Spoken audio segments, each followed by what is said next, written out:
Selamat datang di channel Cik Gentar, jangan lupa subscribe dan klik tombol loncengnya, agar Cik Gentar bisa tumbuh besar dan tidak jadi anak kecil terus, terima kasih. Bab 234. Melihat pemandangan ini, Simen Aotian sangat ketakutan sehingga seluruh tubuhnya tampak lesu, tiba-tiba mendengar apa yang dikatakan David, tubuhnya gemetar tak terkendali. Pada saat ini, David berjalan menuju Simen Aotian, dan berkata kepadanya, "Tuan Muda Simen, jika Anda tidak memiliki trik, maka kita harus menyelesaikan akun kita." "Ah, kamu, jangan datang ke sini." Simen Aotian menjadi pucat karena ketakutan, dan buru-buru mundur. Karena dia bingung dan mundur terlalu cepat, tumitnya membentur batu, dan dia jatuh ke tanah dengan pantatnya. "Oh, Tuan Muda Simen, jangan lari terlalu cepat. Kamu jatuh," kata David kepada Simen Aotian dengan nada menggoda. Simen Aotian menjadi semakin ketakutan, meletakkan satu tangan di tanah, dan ingin bangun dan melarikan diri. Pada saat ini, Amanda Feisue mengambil batu bata di tanah, bergegas ke depan, dan membenturkannya dengan keras ke tubuh Simen Aotian. Di belakang, Amanda Feisue menghancurkannya dengan sangat keras. Karena dia sudah sangat membenci Simen Aotian, orang ini tidak hanya membajaknya, tetapi juga ingin mempermalukan dirinya sendiri dengan obat yang berat. Wow! Simen Aotian dipukul oleh Amanda Feisue, dan langsung jatuh ke tanah. Amanda Feisue masih marah, dan benar-benar mengambil batu bata untuk menghancurkan kepala Simen Aotian. David tiba-tiba meraih tangan Amanda Feisue. "Feisue, jangan bersemangat." "David, mengapa kamu menghentikanku? Biarkan aku menghancurkan sampah ini sampai mati." Amanda Feisue berkata dengan marah. "Dia tidak bisa melarikan diri sekarang. Bahkan jika kamu ingin membunuhnya, jangan terburu-buru." David berkata kepada Amanda Feisue, "Dia telah menyiksa kita beberapa kali, kita harus menyiksanya dengan baik." Mendengar David katakan demikian setelah berbicara, Amanda Feisue menyerah, dan kemudian dia bertanya kepada David, "Bagaimana kamu berencana untuk menyiksanya?" "Baiklah, biarkan aku berpikir." David mengatakan ini karena dia tidak ingin langsung membunuh Simen Aotian, tetapi ingin menyiksanya. Lagi pula, orang ini membuat masalah untuknya lagi dan lagi. Dan setiap kali dia ingin membunuh dirinya sendiri. Oleh karena itu, David juga ingin dia merasakan rasa putus asa. "David. Tuan. David, jangan bunuh aku. Ini aku, maafkan aku tahu aku salah." Simen Aotian tiba-tiba berlutut di depan David, dia benar-benar kehilangan apa yang disebut bangsawan, dari tuan muda keluarga Simen. Identitasnya menjadi sangat rendah hati, karena pada saat ini, dia tiba-tiba menyadari bahwa dia lebih takut mati daripada orang lain. "Hehe, kamu tidak meminta maaf padaku." David mencibir pada Simen Aotian, "Kamu tidak bisa mengalahkanku." Ya. Tuan Fred, aku akui aku tidak bisa mengalahkan kamu. Maafkan aku ambil hidupmu." Sementara Simen Aotian mengatakan ini, dia memohon dengan sangat lemah, "Aku mengaku kalah, aku tidak bisa mengalahkanmu.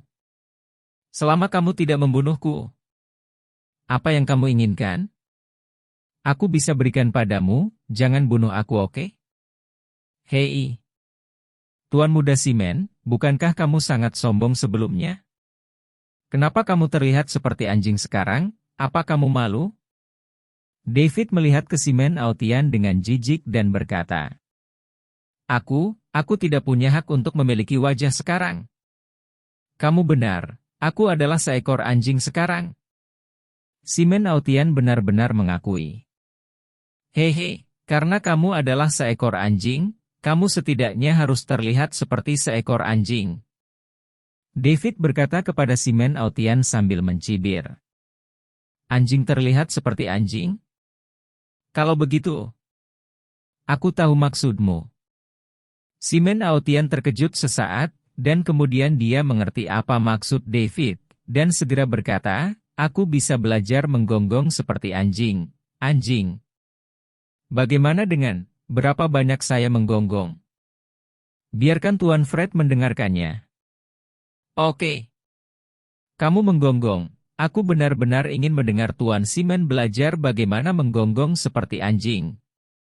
David tertawa, lalu berkata pada Simon Aotian, "Oke. Oke. Aku hanya seekor anjing sekarang." Untuk bertahan hidup, Simon Aotian melepaskan semua martabat manusia, etiket, integritas, dan kemuliaan keluarga, dan mulai menggonggong seperti anjing dengan serius. Guk. Wang. Wang. Pada saat ini, Simon Aotian sama sekali tidak memiliki sikap tuan muda dari keluarga Simon. Sebaliknya dia seperti badut yang rendah hati, menundukkan kepala dan menggonggong seperti anjing. "Guk-guk, Tuan Fred, apakah aku menggonggong seperti anjing?" Simon Aotian mencoba yang terbaik untuk meniru gonggongan anjing, dan mencoba yang terbaik untuk menyenangkan David. Pada saat ini, keburukan sifat manusia adalah juga tercermin dengan jelas dalam dirinya. "Hehe, ini sangat mirip." David tertawa keras, dan kemudian bertanya pada Amanda Fei Shui di sampingnya, "Fei Shui, bagaimana menurutmu?" Aku benar-benar tidak menyangka dia melakukan ini." Amanda Fei Shui melihat pemandangan ini, ada ekspresi jijik yang tak tertandingi di wajahnya. "Fei Shui, aku hanya seekor anjing sekarang. Kamu bisa memarahiku dengan keras. Kamu bisa memukulku, selama itu bisa meredakan amarahmu." Simon Aotian merangkak di depan Amanda Fei Shui, memohon tanpa malu-malu. "Ya Tuhan, kamu membuatku muak." Amanda Fei Shui muak dengan perilaku Simon Aotian, dan dengan cepat mundur. "Aku berkata Simon Aotian, kamu benar-benar anjing yang tak tahu malu." David juga dimatikan oleh kebajikan Simon Aotian, jadi dia menahan rasa mualnya dan berkata kepadanya, "Biarkan aku mengatakan yang sebenarnya. Berapa banyak kamu menggonggong seperti anjing, kamu akan menjadi anjing mati." "Ah, jangan seperti ini. Tuan Fred, kamu tidak bisa membunuhku." Simon Aotian sangat ketakutan oleh kata-kata David bahwa dia mengalami diare pingsan dan tergeletak di tanah. Dia bersujud dengan putus asa di tanah dan memohon belas kasihan, "Saya mohon, Tuan Fred, Anda menjadikan saya seekor anjing dan saya akan menjadi seekor anjing. Selama kamu tidak membunuhku, selama kamu melepaskanku, aku bisa melakukan apapun yang kamu ingin aku lakukan di masa depan." "Hehe, lepaskan kamu. Tapi kupikir jika kamu menahanmu, akan ada masalah yang tak ada habisnya," kata David kepada Simon Aotian sambil mencibir. Ketika Simon Aotian mendengar ini, dia menjadi semakin ketakutan, jadi dia tergagap dan berteriak pada David Yun, "Jika kamu membunuhku, kamu akan menjadi musuh seluruh keluarga Simon. Salah satu keluarga bangsawan, kuat dan berkuasa, kamu. Anda lebih baik memikirkannya, apa yang akan terjadi jika Anda membunuh saya." Pada titik ini, Simon Aotian bahkan berpikir untuk menggunakan pengaruh keluarga bangsawan Simon untuk mengancam David.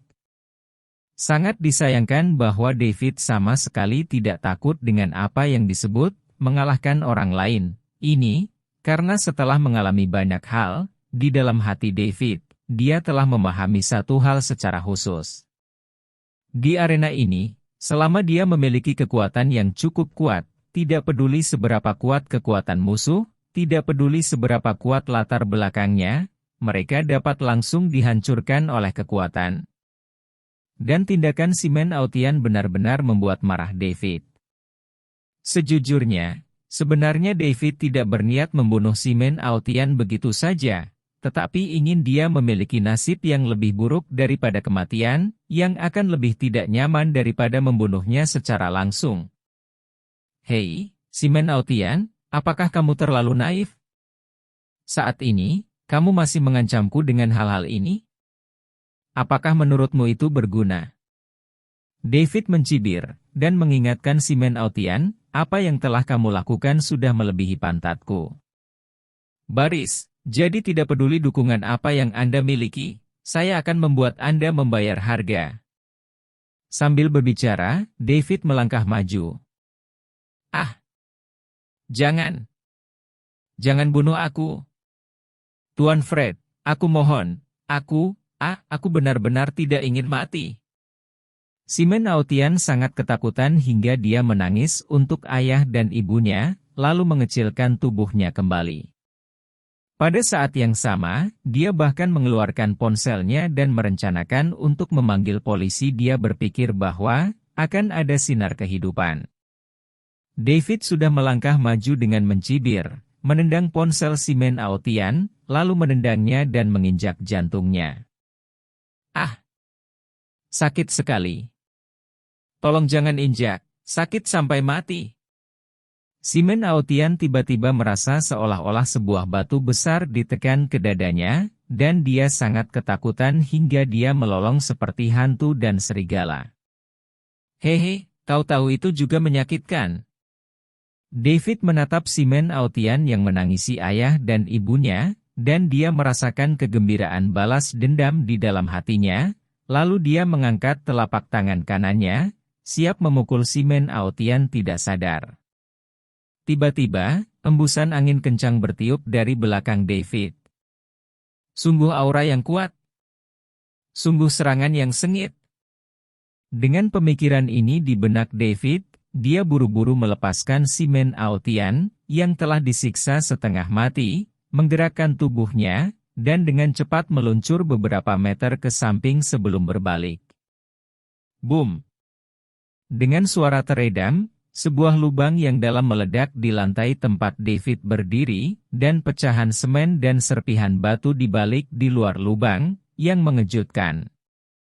Pada saat yang sama, David akhirnya melihat orang yang datang. Dia langsung terkejut, dan kemudian mengerutkan kening, karena orang yang datang adalah lelaki tua berjas tang berpakaian abu-abu, Tuan Lee, dan David memiliki kesan mendalam pada dia. Karena Tuan Lee pernah mengikuti si Autian ke kantor Amanda Veisue, dan David juga melihatnya, dan merasa bahwa orang ini tidak biasa. Pada saat itu, David juga secara diam-diam mengaktifkan mesin Divine Sense Key untuk merasakan detail Tuan Lee, tetapi secara tak terduga menemukan bahwa kultivasinya hanya berada di tahap tengah kelas Raja Bela Diri. Tingkat kultivasi Tuan Lee membuat David merasa tidak setuju pada saat itu, tetapi sekarang David tiba-tiba menemukan bahwa Tuan Lee telah menyembunyikan kekuatannya yang sebenarnya. Dan serangan mendadak Tuan Lee, kekuatannya sama sekali tidak dimiliki oleh seorang prajurit di tahap tengah Rajau. Yan Yishan sudah berada di ranah master setengah langkah, tetapi ketika Tuan Lee bergerak, kekuatannya jauh lebih kuat dari Yan Yishan. Melihat kekuatan tempur Tuan Lee yang luar biasa, David menyadari bahwa dia telah meremehkannya sebelumnya. Tanpa diduga, kamu jauh lebih kuat dari yang aku bayangkan. David memandang Tuan Lee dan mengatakan ini. Awalnya aku menyembunyikan nafasku dan terus mengawasimu dalam kegelapan, tapi aku tidak menyangka kamu bisa menghindari serangan mendadakku. Tuan Lee juga melihat ke arah David, lalu berkata. Baru saat itulah David tiba-tiba mengerti, tidak heran dia selalu merasa ada yang memata-matai dia, sepertinya orang ini tidak lain adalah Tuan Lee. Kamu telah bekerja sangat keras untuk berurusan denganku, kata David kepada Tuan Lee. Tidak mungkin. Karena kamu adalah pemuda paling terampil yang pernah saya lihat. Tuan Lee menjawab seperti ini, lalu dia berdiri di depan David. David segera merasakan bahwa aura Tuan Lee tiba-tiba menjadi lebih kuat, bahkan lebih kuat dari master seni bela diri manapun yang pernah dia temui sebelumnya. Kamu juga lawan terkuat yang pernah aku lihat. David memandang Tuan Lee dan mengatakan ini. Dia tidak ragu sekarang bahwa Tuan Lee adalah lawan terkuat yang pernah dia lihat sejauh ini. Bab 235 Tuan Li, senang akhirnya Anda datang untuk menyelamatkan saya. Simen Aotian telah disiksa sampai mati oleh Davide, tetapi ketika dia melihat Tuan Li keluar, dia langsung menjadi bersemangat dan berteriak dengan cemas berteriak, Tuan Li, saya diintimidasi secara menyedihkan oleh anak bermarga David ini. Tuan Li, Anda harus membunuhnya untuk saya. Tapi pria itu memandang Simen Aotian dan berkata tiba-tiba, Tuan Li, apa maksudmu dengan mengatakan ini? Simen Aotian terkejut, menatap Tuan Li dengan bingung dan bertanya. Kamu harus tahu bahwa aku adalah seorang pejuang dan master. Kata Tuan Li kepada Simen Aotian. Aku tahu kamu adalah ahli seni bela diri. Jadi ada apa? Tuan Li, kamu adalah percandian dari keluarga Simen kami. Karena kamu adalah percandian, bukankah seharusnya kamu bekerja untuk keluarga Simen? Simen Aotian belum mendengar maksud Tuan Li, tapi katakan begitu. Menurut aturan sungai dan danau, persembahan memang untuk melakukan sesuatu untuk tuannya. Tetapi sebagai seorang tuan, Anda harus memiliki harga diri dan garis bawah Anda sendiri. Tuan Li menatap Simen Aotian dengan mata yang rumit, lalu dikatakan. Apa sebenarnya yang ingin kamu ungkapkan? Simen Aotian bertanya pada Tuan Li dengan mata terbuka lebar. Karena Tuan Li telah mengikuti dan melindungi Simen Aotian selama beberapa tahun, dan dia memang telah melakukan banyak hal untuknya, tetapi sekarang dia mengatakan hal seperti itu, yang membuat Simen Aotian merasa tidak dapat dijelaskan dan bingung. Kalau begitu biarkan aku mengatakan sesuatu yang bisa kamu mengerti. Tuan Li memandang Simen Aotian, dan kemudian berkata kepadanya, ayahmu pernah menyelamatkan hidupku dan sangat baik kepadaku, jadi aku rela menjadi percandian keluarga Simen. Ayahmu sangat menghargaimu. Itu sebabnya kamu sebagai seorang penerus, saya dipercayakan olehnya untuk melindungi Anda, tidak harus melakukan sesuatu untuk Anda. Tetapi tahun-tahun ini, saya telah melakukan banyak hal jahat untuk Anda, beberapa di antaranya bahkan melebihi keuntungan saya. Jadi, aku tidak ingin melakukan sesuatu untukmu lagi. Tapi untuk membalas kebaikanku, aku akan melakukan yang terbaik untuk menyelamatkanmu malam ini. Adapun hasilnya, hidup dan mati terserah padamu. Setelah mendengar kata-kata Tuan Li, ekspresi Simen Aotian yang awalnya bersemangat dengan cepat itu memudar, dan wajahnya menjadi pucat, tetapi dia memikirkannya, dan tiba-tiba mengertakkan gigi dan berkata, Oke. Karena Tuan Li berkata bahwa dia ingin membalas kebaikannya, maka kamu dapat membunuh anak ini bermarga David untukku. Paham? Paham. Bunuh dia untukku, dan aku akan segera memberikannya padamu. Seorang Tianming segera bersikeras, dan kemudian menambahkan, aku akan memberimu 50 juta dolar lagi. Jangan khawatir, selama kamu membunuhnya, 50 juta dolar, aku akan segera memberikannya kepadamu. Aku akan melakukan yang terbaik. Tuan Li baru saja mengatakan ini, lalu menatap David, anak muda. Malam ini, kita akan memutuskan hasilnya, hidup dan mati. Bagus. Karena kamu begitu katakan, maka aku akan menemanimu sampai akhir. Jadi dia hanya setuju, dan kemudian dia menunjuk ke Simen Aotian, jika kamu tidak bisa memenangkanku, dia akan membiarkanku menanganinya. Li pria itu mengangguk tetapi tidak berbicara lagi. Tetapi berjalan ke arah Simen Aotian, dan tiba-tiba mengulurkan tangannya untuk meraih bahunya. Simen Aotian segera mati rasa di sekujur tubuhnya, anggota tubuh dan tubuhnya menjadi kaku, dan titik akupunturnya disegel oleh Li. Apa yang ingin kamu lakukan? Titik akupuntur Simen Aotian tersumbat, dia tidak bisa bergerak, tetapi mulutnya masih bisa berbicara. Aku sudah berjanji pada David bahwa jika aku hidup, aku akan membawamu pergi, dan jika aku mati, kamu akan membiarkannya menanganinya. Tuan Li menjawab pertanyaan si Men Aotian, dan terlepas dari reaksinya, dia berbalik dan berjalan ke ruang terbuka di pintu belakang gedung pabrik. Ini sebenarnya adalah lapangan basket terbengkalai yang dikelilingi oleh rumput liar, tapi tempatnya cukup luas dan cocok untuk olahraga. Fei Shui, lihat orang ini di sini. Aku akan menemuinya sebentar. Kata David kepada Amanda Fei Snow berkata begitu. David, kamu harus kembali. Amanda Fei Shui juga merasakan suasana bermartabat dari Xiao Sa, jadi dia buru-buru mengatakan ini kepada David. David mengangguk tanpa berkata apa-apa, dan langsung berjalan menuju lapangan basket. Saat ini, Tuan Li sudah mulai mengumpulkan kekuatan dan menyesuaikan kondisi pertarungannya, karena dia tahu betul bahwa meskipun David masih sangat muda, dia adalah orang yang paling penting dalam hidupnya, lawan terkuat yang pernah saya lihat. Merasakan aura Tuan Li, semangat juang dan niat membunuh David juga benar-benar terangsang. Pada saat ini, tempat ini sepertinya adalah ring tinju untuk hidup dan mati. Menurut peraturan arena pencaksilat, ring tinju tempat orang-orang bertanding pencak silat sama sekali berbeda dengan arena tempat diadakannya pertandingan. Cincin tinju di dunia seni bela diri juga disebut cincin hidup dan mati. Sekali di atas ring, hanya ada dua hasil yang harus dihadapi, membunuh lawan, atau dibunuh oleh lawan. Saya melihat Tuan Li menangkupkan tinjunya ke arah David, dan kemudian mengambil inisiatif untuk melaporkan latar belakangnya. Nama saya Li Wuming. Saat itu, saya membawa seni ke sekte Wudang. Dulu ada seorang Taois bernama Song David.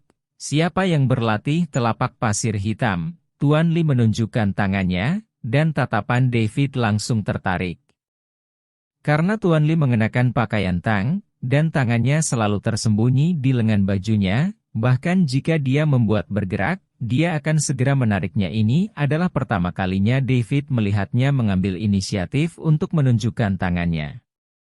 Alasan mengapa tangan Tuan Li sangat istimewa adalah karena telapak tangannya yang besar dengan persendian yang menonjol, tetapi seputih batu giok, bahkan memiliki kilau yang aneh, terlihat lebih baik daripada mereka yang sering mengoleskan krim tangan. Lebih halus. Sejujurnya, ini adalah pertama kalinya David melihat tangan aneh seperti itu, seolah-olah dua gaya yang sama sekali berbeda digabungkan menjadi satu. Itu tampak aneh dan memancarkan roh jahat yang tidak dapat dijelaskan. Latihan telapak pasir hitam. Bagaimana tanganmu bisa seperti ini? David bertanya pada Li Wuming dengan curiga. Karena pemahaman David tentang teknik telapak tangan dalam seni bela diri saat ini sangat terbatas, dia mungkin hanya tahu tentang telapak pasir besi dan telapak pasir merah. Sebenarnya teknik telapak tangan dalam pencaksilat banyak macamnya, kebanyakan termasuk dalam kategori aliran batin. Misalnya yang paling terkenal adalah palem pasir besi. Dalam proses budidaya, cara utama palem jenis ini adalah dengan terus-menerus menampar pasir besi dengan kacang hijau dalam waktu yang lama, dan melatih tangan agar sekuat tenaga. Sebagai baja, legenda mengatakan bahwa Guru Sang, seorang master dari sekolah Shaolin dari Iron Sun Palm, pernah bertarung dengan pegulat Rusia, tetapi sebelum kedua belah pihak dapat bergerak, seekor kuda yang ganas tiba-tiba masuk ke lapangan. Tetapi sebelum kuda ganas itu sempat berlari liar, Guru Sang sudah mendekati kuda itu dengan cepat, dan menampar punggung kuda itu dengan telapak tangannya. Kuda ganas itu tidak bisa segera bergerak, dan jatuh ke tanah dan mati setelah beberapa saat. Pegulat Rusia itu membawa seorang dokter untuk membedah mayat kuda tersebut, dan menemukan bahwa organ dalam kuda tersebut telah mengalami luka dalam yang sangat serius, bahkan patah, tetapi tidak ada bekas luka yang terlihat di luar. Melihat hal tersebut, wajah pegulat Rusia tersebut berubah drastis, ia segera menyerah, dan pergi dengan putus asa. Kisah lama silat ini telah beredar di dunia persilatan hingga saat ini, yang menunjukkan kekuatan dahsyat dari seni bela diri telapak tangan pasir. Untuk berlatih seni bela diri telapak pasir, bahan utamanya adalah pasir besi. Apalagi jika tangan lama-lama berlatih di pasir besi, warnanya akan menjadi agak hitam pekat. Selain telapak pasir besi yang terkenal, ada banyak teknik telapak tangan yang serupa. Misalnya, pohon palem cinnabar, yang menggunakan obat-obatan, karung pasir, DLL. Untuk mengembangkan energi gelap, dapat melukai organ dalam seseorang, tetapi tidak ada bekas luka yang terlihat di luar. Telapak pasir beracun menggunakan racun untuk mengembangkan kekuatan telapak tangan, dan saat melawan musuh, bisa menggunakan racun untuk melukai orang.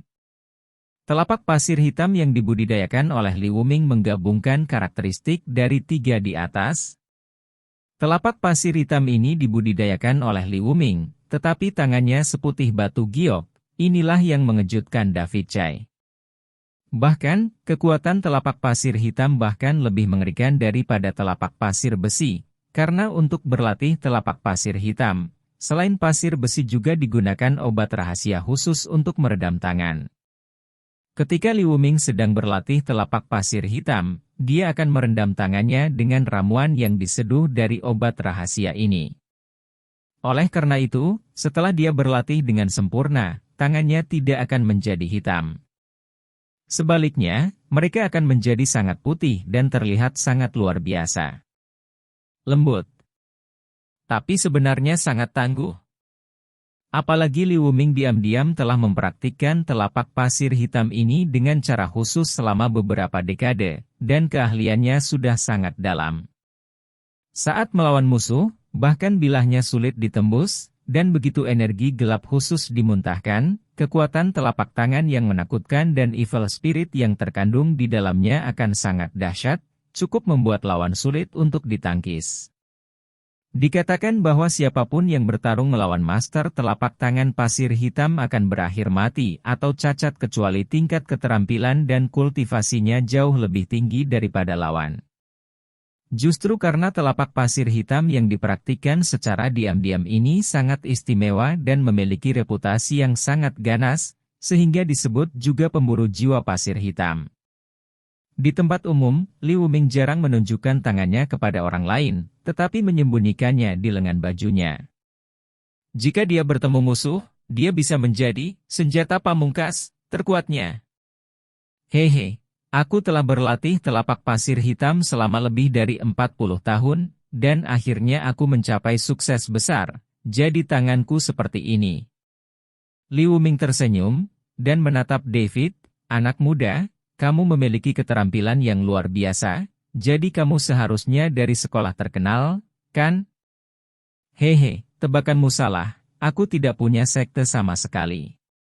David tersenyum, lalu berkata kepada Li Wuming, karena kamu seorang seni bela diri tuan, kamu harus menjadi tuan yang sangat terkenal, tetapi kamu membantu tuan muda Simon melakukan hal-hal seperti membantu orang lain. Lelaki tua itu berutang budi pada ayahnya. Li Wuming mendengar kata-kata itu dan menghela nafas, tampak agak tidak berdaya.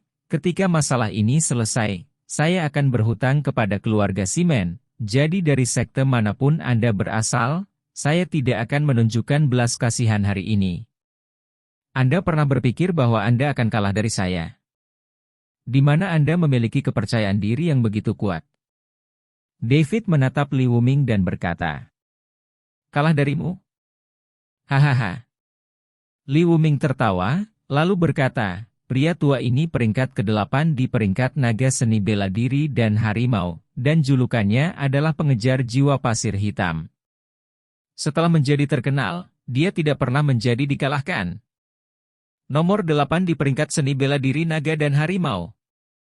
Heisha Soul Chaser. Dia belum pernah dikalahkan, kedengarannya sangat kuat. David menggumamkan beberapa kata, lalu tersenyum dengan tenang, dan berkata kepada Li Wuming, namun, saya harus mengingatkan Anda satu kalimat, itu semua adalah masa lalu. Jika orang terlalu percaya diri, mereka akan sangat menderita. Kamu bilang aku terlalu percaya diri? Li Wuming mengerutkan kening. Itu benar. David siap mengakui. Kalau begitu, izinkan saya menunjukkan kepercayaan diri saya. Liu Ming menatap David, lalu mengatakan ini. David juga memandang Liu Ming. Tatapan mereka bertabrakan di udara, percikan api menyala dengan ganas, dengan niat membunuh. Liu Ming berdiri dengan kaki berdampingan, bahunya merosot, kelima jarinya menyatu, telapak tangan menghadap ke atas, menunjukkan gerakan yang aneh. David segera merasakan aura yang tak tertandingi dan menelan keluar dari tubuh Liu Ming. Sejujurnya, ini adalah pertama kalinya David menghadapi aura yang begitu kuat dan ganas.